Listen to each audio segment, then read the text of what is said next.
बनने वाले current affair के सभी इंपॉर्टेंट क्वेश्चंस।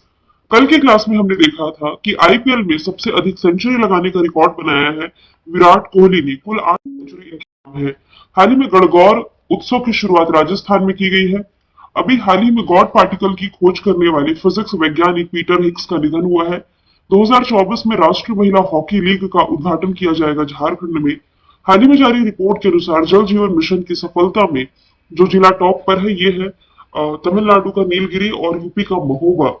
अभी खुबानी खिल्ला फेस्टिवल मनाया गया लद्दाख में। लक्षद्वीप में ब्रांच ओपन करने वाला पहला निजी बैंक बना एचडीएफसी। सी डोम वायु रक्षा प्रणाली हाल ही में खबरों में थी, आप इसराइल से रिलेट कर सकते हैं। ह्यूरन ग्लोबल यूनिकॉर्न इंडेक्स में दुनिया का तीसरा सबसे बड़ा यूनिकॉर्न केंद्र बना है भारत। दोस्ती एक्सरसाइज का 16वां एडिशन अभी हाल ही में मालदीव में आयोजित किया गया है। तो चलिए शुरू करते हैं आज का हमारा पहला सवाल। सवाल है, हाल ही में इसरो की किस मिशन को अंतरिक्ष अन्वेषण के लिए 2024 का जॉन एल जॉक स्विकर्ट जूनियर पुरस्कार मिला है? ये रिसेंटली मिला है भारत के इस मून मिशन चंद्रयान 3 को। और ये दिया किसके द्वारा गया है? अमेरिका के स्पेस फाउंडेशन के द्वारा। आपको मालूम होना चाहिए चंद्रयान 3 के लिए ही इसरो को अभी हाल ही में एविएशन वीक लॉरेट्स अवार्ड से सम्मानित किया गया। इसरो जो कि भारत की स्पेस एजेंसी है, 1969 जिसका फॉर्मेशन ईयर है, बैंगलोर कर्नाटक में जिसका हेडक्वार्टर है, और वर्तमान में एस सोमनाथ इसके अध्यक्ष हो जाएंगे। और एस सोमनाथ से आप ये भी रिलेट कर सकते हैं, इन्हें रिसेंटली केपीपी नामबियार अवार्ड से भी सम्मानित किया गया। चंद्रयान 3 ये भारत का मून मिशन जो 14 जुलाई 2023 को लॉन्च किया गया एलवीएम मार्क 3 रॉकेट के माध्यम से पहुंचा था 23 अगस्त को। इसलिए 23 अगस्त को भारत सरकार के द्वारा नेशनल स्पेस डे के रूप में मनाए जाने की घोषणा की। इसमें जो लागत आई थी 615 करोड़ रुपए की थी। इसके जरिए भारत चंद्रमा के दक्षिण हिस्से यानी कि साउथ पोल पर लैंडिंग कराने वाला, सॉफ्ट लैंडिंग कराने वाला दुनिया का पहला देश बना। ओवरऑल चंद्रमा पर जाने वाला चौथा देश, अभी 2024 में चंद्रमा पर जाने वाला पांचवा देश बना है जापान। ऑप्शन से यदि आप रिलेट करेंगे तो इसरो के द्वारा सोलर स्टडी के पर्पज से जो लॉन्च किया गया मिशन है 2 सितंबर 2023 को, ये हो जाएगा आदित्य L1। इसरो का जो मानव युक्त मिशन है जिसके तहत 4 अंतरिक्ष यात्रियों के नाम की घोषणा की जा चुकी है, ये हो जाएगा गगनयान मिशन। और निसार मिशन, निसार यानी कि एन से नासा, आई से इसरो आप रिलेट कर सकते हैं। नासा इसरो यानी कि भारत की स्पेस एजेंसी और अमेरिका की स्पेस एजेंसी साथ मिलकर के एक अर्थ ऑब्जर्वेशन सैटेलाइट के डेवलपमेंट पर विचार कर रहे हैं जिसका नाम हो जाएगा निसार। आगे चलते हैं। हाल ही में बजरनी बेनेडिक्टस ये किस देश के प्रधानमंत्री बनाए गए हैं? तो ये भी हाल ही में प्रधानमंत्री बने हैं आइसलैंड के। ऑप्शन नंबर ए इसका राइट आंसर हो जाएगा। आइसलैंड की प्रधानमंत्री जो थी केट्रिन जैकब्स डॉटर, इन्होंने अपने पद से इस्तीफा दिया और अब ये राष्ट्रपति के लिए अपनी उम्मीदवारी जता रहे हैं। फिलहाल प्रधानमंत्री बजरनी बेनेडिक्टस बने हैं। आइसलैंड अटलांटिक ओशन में, आप इसकी लोकेशन देख सकते हैं, अटलांटिक ओशन एस आकार की आकृति में है। ये ना दुनिया का दूसरा सबसे बड़ा महासागर है। सबसे बड़ा है प्रशांत महासागर, दूसरा है अटलांटिक महासागर। इसका जो सबसे गहरा बिंदु है इसका नाम हो जाएगा प्यूर्टो रिको ट्रेंच या प्यूर्टो रिको गर्त भी आप इसे कह सकते हैं। यह नॉर्थ अटलांटिक की तरफ आप देखें तो आइसलैंड की लोकेशन है। कैपिटल रिक्जाविक, करेंसी आइसलैंडिक क्रोना हो जाएगा। आप ये भी रिलेट कर सकते हैं, अभी हाल ही में जो पीस इंडेक्स रिलीज किया गया, देखिए 2024 का तो अपडेट नहीं हुआ है, मैं 2023 का ही मैं आप लोगों को बताऊंगी। दुनिया का सबसे शांत देश ये आइसलैंड ही बना है और इंडिया की रैंकिंग इसमें हो जाएगी 126। हालांकि खुशहाली के मामले में भी आइसलैंड सॉरी खुशहाली के मामले में भी भारत 126 पर ही है। ऑप्शन के थ्रू यदि हम देखें तो लोकतंत्र सूचकांक जो डेमोक्रेसी इंडेक्स रिलीज किया गया, इसमें नॉर्वे टॉप पर है, इंडिया 41वें स्थान पर है। जर्मनी से आप रिलेट कर सकते हैं, दुनिया की हाइड्रोजन ट्रेन, पहली ऐसी हाइड्रोजन ट्रेन जो जर्मनी में चलाई गई। डेनमार्क से यदि आप रिलेट करें तो मेट फ्रेडरिक्सन यहाँ के प्रधानमंत्री बनाए गए हैं। फ्रांस से आप रिलेट कर सकते हैं, फ्रांस के सबसे युवा प्रधानमंत्री गैब्रियल अटल बनाए गए। हालांकि यहाँ के राष्ट्रपति इमैनुअल मैक्रोन जो कि रिपब्लिक डे में भारत में मुख्य अतिथि के रूप में शामिल हुए थे। ऋषि सुनक हो जाएंगे ब्रिटेन के प्रधानमंत्री, कंजर्वेटिव पार्टी के नेता, भारतीय मूल के हैं। आगे चलते हैं। हाल ही में WHO यानी कि वर्ल्ड हेल्थ ऑर्गेनाइजेशन ने जो रिपोर्ट रिलीज की है इसके अनुसार हेपेटाइटिस बी और सी के मामले में भारत किस स्थान पर है? भारत को रखा गया है दूसरे स्थान पर। 9 अप्रैल को डब्ल्यूएचओ ने रिपोर्ट रिलीज की है कि ग्लोबल हेपेटाइटिस रिपोर्ट 2024 के अनुसार 2022 में ग्लोबल लेवल पर 254 मिलियन लोग हेपेटाइटिस बी से संक्रमित थे और 50 मिलियन लोग हेपेटाइटिस सी से संक्रमित थे। देखिए, हेपेटाइटिस के A B C D E ये 5 प्रकार होते हैं, जिसमें सबसे घातक आप कह सकते हैं यही है। तो हेपेटाइटिस बी और सी के मामले में मतलब ऐसा देश जहां सबसे अधिक संक्रमण है, तो टॉप पर है चाइना, 35 मिलियन संक्रमण है यहाँ पर। भारत दूसरे स्थान पर है 29.8 मिलियन संक्रमण के साथ। हेपेटाइटिस ये यकृत यानी कि लीवर की सूजन है, जो कि विभिन्न प्रकार की स्वास्थ्य समस्याओं का कारण बन सकती है और घातक भी हो सकती है। बात की जाए यदि डब्ल्यूएचओ की यानी कि वर्ल्ड हेल्थ ऑर्गेनाइजेशन की, 7 अप्रैल को इसकी स्थापना हुई थी 1948 में, इसलिए 7 अप्रैल को हम मनाते हैं वर्ल्ड हेल्थ डे के रूप में। जेनेवा स्विट्जरलैंड में हेडक्वार्टर, टेड्रोस अदानोम वर्तमान में इसके अध्यक्ष हो जाएंगे। आगे चलते हैं। हाल ही में राष्ट्रीय सुरक्षित मातृत्व दिवस कब मनाया गया है? तो ये रिसेंटली मनाया गया है 11 अप्रैल को, माफ कीजिएगा, यहाँ पर 11 अप्रैल होना चाहिए, इसे मैं सुधार करके आप लोगों को प्रोवाइड करा दूंगी। इसे मनाने का उद्देश्य है महिलाओं की मातृत्व सुरक्षा को बढ़ावा देना। पहली बार 2003 में मनाया गया था। किसके द्वारा मनाया जाता है? वाइड रिवर अलायंस इंडिया के द्वारा। भारत सरकार ने इसे मनाने का फैसला इसलिए किया ताकि गर्भावस्था और प्रसव के दौरान किसी महिला की मौत न हो। भारत में जन्म के कारण माताओं की मौत की जो स्थिति है ये बेहद ही खराब है। ऑप्शन से यदि आप रिलेट करें तो राष्ट्रीय समुद्री दिवस जो है ये 5 अप्रैल को मनाया गया है।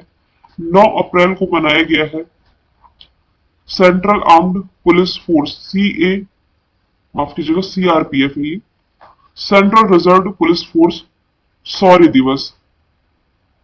और 7 अप्रैल को भी हमने जस्ट देखा है वर्ल्ड हेल्थ डे मनाया गया है। आगे चलते हैं। हाल ही में जारी ह्यूरन ग्लोबल यूनिकॉर्न इंडेक्स 2024 में कौन टॉप पर है? कल की क्लास यदि आप लोगों ने देखी होगी, मिलता जुलता सवाल ही मैंने ऐड किया है। यूनिकॉर्न के मामले में अमेरिका टॉप पर, दूसरे स्थान पर चाइना, भारत को रखा गया है तीसरे स्थान पर। हालांकि भारत में देखिए कम निवेश के कारण यूनिकॉर्न निर्माण में गिरावट देखी गई है 2017 के बाद से। अमेरिका में यूनिकॉर्न कंपनियां सबसे ज्यादा है 703, चाइना में है 640, भारत में है 67। ह्यूरन ग्लोबल यूनिकॉर्न इंडेक्स ने 53 देशों के 291 शहरों में 1453 यूनिकॉर्न को शॉर्टलिस्ट किया है। अब कमेंट बॉक्स में आपको बताना है कि यूनिकॉर्न कंपनीज क्या होती है, परिभाषा लिखेंगे इसकी। आगे चलते हैं। भारत ने लगातार कौन सी बार डब्ल्यूटीओ में शांति खंड लागू किया है? तो ये रिसेंटली लागू किया गया है भारत के द्वारा 5वीं बार। ऑप्शन नंबर सी इसका राइट आंसर हो जाएगा। अब ये शांति खंड क्या होता है? देखिए, जो विकसित राष्ट्र है जैसे अमेरिका हो गया, कनाडा जैसे राष्ट्र, ये हमेशा ही डब्ल्यूटीओ को ये कहते रहे हैं कि भारत जैसे जो देश है, मतलब कि भारत जैसे देशों में भाई कृषि व्यवस्था भी अच्छी है, यहाँ फैक्ट्रीज भी अच्छी हैं, तो कृषि के क्षेत्र में जो लाभ दिया जाता है ये भारत जैसी कंट्रीज को क्यों दिया जाए, क्योंकि इन्हें तो लाभ मिल ही रहा है। फॉर एग्जाम्पल जैसे कि चाइना है, चाइना में इलेक्ट्रॉनिक चीजों का उत्पादन ज्यादा होता है और ये हमें सस्ते दरों पर दे देती है ना, सस्ते दरों पर देती है, इसलिए आप कह सकते हैं भारत में इलेक्ट्रॉनिक चीजों का उतना ज्यादा डेवलपमेंट नहीं हो पा रहा है। सेम उसी तरह से आप कह सकते हैं कि अन्य कंट्रीज को यह शिकायत है कि भारत में कृषि उत्पादन व्यवस्था इतनी अच्छी है, ऊपर से ये अपने किसानों को जो सब्सिडी प्रोवाइड करा देते हैं, इसके बावजूद सस्ती दरों पर भारत का जो अनाज है ये विदेशों में भेजा जाता है। कहने का मतलब है कि भारत से मिलने वाले जो कृषि प्रोडक्ट हैं जो अन्य देशों में भेजे जाते हैं ये इतने सस्ते होते हैं कि जिन देशों को ये कृषि प्रोडक्ट मिलता है इससे ये महंगी वस्तुएं तैयार नहीं कर पाती। तो भारत ने भेजा है सस्ते दरों पर, तो भारत की कंपनीज को तो फायदा हो रहा है इसमें, लेकिन जिन कंट्रीज को ये मिल रहा है इससे महंगे प्रोडक्ट ना बना पाने के कारण वो लॉस में रहते हैं, है ना। अच्छा, अक्सर आप लोगों ने देखा होगा रिपोर्ट रिलीज की जाती है कि चावल उत्पादन या गेहूं उत्पादन में भारत नंबर 1 नंबर 2 या बने ही रहता है ना। इसका कारण है कि भारत में किसानों को ना सब्सिडी दी जाती है और इसी बात को लेकर के अन्य विकसित राष्ट्रों को शिकायत है कि भाई आप तरक्की कर रहे हैं, हम कृषि के क्षेत्र में आगे निकल ही नहीं पाते हैं। और ये बात समझ में आ गई डब्ल्यूटीओ को, यानी कि वर्ल्ड ट्रेड ऑर्गेनाइजेशन को, इसलिए इसने भारत में जो सब्सिडी दी जाती है ना इसे 3 कैटेगरी में रखा है। पहली बात तो ये है ग्रीन बॉक्स की कैटेगरी में कि यदि आप कृषि करते हैं और एनवायरमेंट में यदि जितना भी पैसा खर्च कर रहे हैं हमें उसके लिए आपत्ति नहीं है, करिए खर्च जितना हो सके। दूसरी कैटेगरी इसमें आती है ब्लू बॉक्स की। ब्लू बॉक्स कैटेगरी ये है कि किसानों को सब्सिडी दी जा रही है, जैसे कि सोलर पंप लगाने के लिए, खेती में उन्हें यदि सोलर पंप की जरूरत है किसी प्रोडक्ट को खरीदने में, तो ऐसे सब्सिडी हो गई। सबसे ज्यादा दिक्कत यहाँ पर करते हैं देश अंबर बॉक्स की कैटेगरी को लेकर के। अंबर बॉक्स में आप ये कह सकते हैं कि किसानों को जो न्यूनतम समर्थन मूल्य दिया जाता है, एमएसपी दिया जाता है। एमएसपी का मतलब है कि जो भी निर्धारित मूल्य होता है कि किसान कम से कम इस मूल्य के नीचे तो अपना सामान नहीं बेचेंगे, ये होता है एमएसपी। आप लोगों ने देखा भी होगा पिछले कुछ समय से भारत में किसान आंदोलन तेजी से रहा है, जिसमें कहा गया कि भाई सरकार सीधे सीधे हमें लिखित रूप से ये दे दे कि हम एमएसपी कभी खत्म नहीं करेंगे। लेकिन भारत सरकार ऐसा नहीं कर सकती, यदि करेगी तो डब्ल्यूटीओ की संधि का उल्लंघन करेगी, है ना। तो सब्सिडीज जो दी जा रही है किसानों को, जिसके कारण अन्य विकसित देशों को इससे शिकायत है कि भाई भारत कृषि के क्षेत्र में आगे निकलता जा रहा है। ये तीन कैटेगरी मैंने आपको बताई ना, ग्रीन बॉक्स, अंबर बॉक्स, ब्लू बॉक्स, बस ऐसे समझाने के लिए बनाई है। आप यूपीएससी की तैयारी नहीं कर रहे हैं, वनडे एग्जाम के लिए तैयार कर रहे हैं, तो बस मैं इसके बेसिक फैक्ट आपको बता देती हूँ कि भारत ने मार्केटिंग ईयर 2022-23 के दौरान निर्धारित सीमा से अधिक चावल की सब्सिडी का हवाला देते हुए एक बार फिर से लगातार पांचवी बार डब्ल्यूटीओ में शांति खंड का उपयोग किया है। 2022-23 में भारत में जो चावल का उत्पादन रहा था, यह था $52.8 बिलियन, लेकिन सब्सिडी कितनी दी गई? सब्सिडी दी गई $6.39 बिलियन की, जो कि 10% घरेलू समर्थन सीमा से दो अधिक था, यानी कि 12% ये रहा है।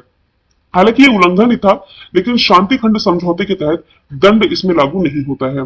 भारत ने खाद्य सब्सिडी सीमा निर्धारित करने वाले फॉर्मूले में संशोधन की लगातार वकालत ही की है, क्योंकि 1986 से 88 तक बनाया हुआ है, जो बहुत ही पुराना है।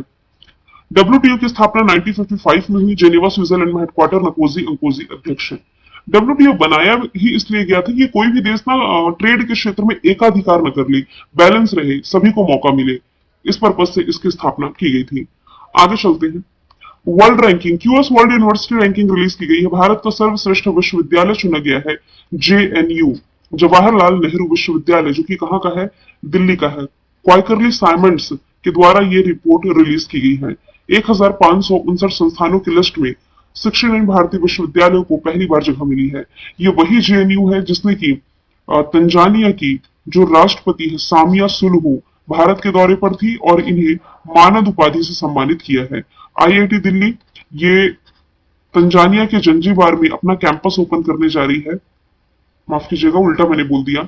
जंजीबार जो मैंने लिखा था, जंजीबार तंजानिया में भारत के बाहर अपना पहला ब्रांच ओपन करने जा रहा है आईआईटी मद्रास, जबकि अबू धाबी में भारत के बाहर अपना पहला ब्रांच स्थापित करने जा रहा है आईआईटी दिल्ली। बनारस हिंदू विश्वविद्यालय 125 स्मार्ट क्लासरूम वाला भारत का पहला विश्वविद्यालय है। और यदि आप करंट से रिलेट करेंगे तो इसी बीएचयू में अभी हाल ही में डीएनए बैंक स्थापित किया गया है। आगे चलते हैं। शक्ति संगीत और नृत्य महोत्सव का आयोजन कौन करेगा? तो इसका आयोजन करने जा रहा है संगीत नाटक अकादमी। ऑप्शन नंबर ए इसका राइट आंसर है। देश के अलग अलग शक्ति पीठों में 9 से 17 अप्रैल तक इसका आयोजन किया जाना है। शक्ति उत्सव का उद्घाटन 9 अप्रैल 2024 को गुवाहाटी का जो शक्ति पीठ है कामाख्या देवी टेम्पल, इससे किया जाएगा। इसके बाद 7 अलग अलग शक्ति पीठों में इसका आयोजन होना है। सबसे लास्ट में ये 17 अप्रैल को शक्तिपीठ मां हरिसिद्ध मंदिर कहाँ है? उज्जैन, मध्य प्रदेश में इसका समापन होने जा रहा है। संगीत नाटक अकादमी भारत सरकार द्वारा स्थापित संगीत और नाटक की सबसे बड़ी राष्ट्रीय स्तर की अकादमी है, जिसका जो मुख्यालय है ये हो जाएगा दिल्ली में। इसके पहले अध्यक्ष थे पीवी राजमन्नार, अभी वर्तमान में है संध्या पुरेचा, डॉक्टर संध्या पुरेचा। नौवां सवाल है, रिसेंटली जालियांवाला बाग हत्याकांड की कौन सी बरसी मनाई गई?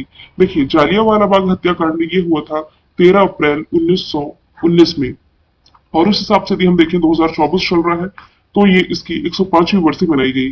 देखिए, जालियांवाला बाग हत्याकांड कहाँ की घटना है? ये अमृतसर की घटना है।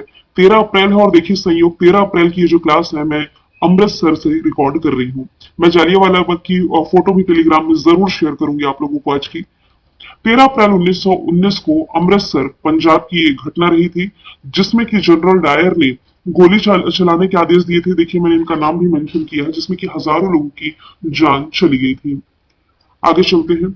कांग्रेस की पूर्व राष्ट्रीय अध्यक्ष सोनिया गांधी ने किस राज्य से राज्यसभा सांसद ये चुनी गई है? रिवीजन वाला प्रश्न है। ये चुनी गई है राजस्थान से। पहली बार राजस्थान से सांसद के तौर पर शपथ ली है। राज्यसभा के सभापति और उपराष्ट्रपति जगदीप धनखड़ ने इन्हें शपथ दिलाई है। सोनिया गांधी जी राजस्थान से सांसद बनकर के राज्यसभा में पहुंची है। ये 1998 में कांग्रेस की राष्ट्रीय अध्यक्ष बनी थी।